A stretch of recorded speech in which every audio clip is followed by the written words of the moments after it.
नमस्कार दोस्तों, आज हम समझने वाले हैं भगवद गीता के अध्याय 3 का पहला श्लोक। इस श्लोक में अर्जुन भगवान कृष्ण से एक बहुत गहरा सवाल पूछते हैं। अर्जुन कहते हैं, हे कृष्ण, अगर आपको लगता है कि ज्ञान सबसे श्रेष्ठ है, तो फिर आप मुझे इस भयानक युद्ध में क्यों उतार रहे हैं? दोस्तों, इस सवाल के पीछे एक गहरी उलझन है। अर्जुन सोच रहे हैं कि अगर शांति, समझ और ज्ञान ही सबसे अच्छा रास्ता है, तो फिर कर्म, खासकर युद्ध जैसे कठिन कर्म करने की क्या जरूरत है? यानी उनके मन में यही दुविधा है, क्या जीवन में सिर्फ सोच और ज्ञान जरूरी है या फिर कर्म करना भी उतना ही जरूरी है?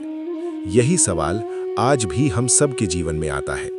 जब हम किसी कठिन परिस्थिति में होते हैं तो हम सोचते हैं कि क्या हमें शांति से पीछे हट जाना चाहिए या अपने कर्तव्य को निभाने के लिए आगे बढ़ना चाहिए। यहीं से भगवान कृष्ण अर्जुन को एक बहुत बड़ा ज्ञान देना शुरू करते हैं। कृष्ण समझाते हैं कि सिर्फ ज्ञान होना काफी नहीं है और सिर्फ कर्म करना भी सही नहीं है। सही रास्ता है ज्ञान के साथ किया गया कर्म। हमें अपनी जिम्मेदारियों से भागना नहीं चाहिए, बल्कि सही समझ के साथ अपना कर्तव्य निभाना चाहिए। छोटा सा संदेश, जीवन में जब भी कंफ्यूजन आए तो याद रखें, ज्ञान और कर्म दोनों साथ चले तभी जीवन सही दिशा में आगे बढ़ता है। मान लीजिए एक युवा सॉफ्टवेयर इंजीनियर है। वो जानता है कि अपने प्रोजेक्ट को समय पर पूरा करना जरूरी है। ये उसका ज्ञान है कि मेहनत और समय पर काम करना सफलता के लिए जरूरी है। लेकिन जब डेडलाइंस आती हैं तो मन कहता है थोड़ा आराम कर लूं, कल से पूरा कर लेंगे। यही स्थिति अर्जुन के मन की है।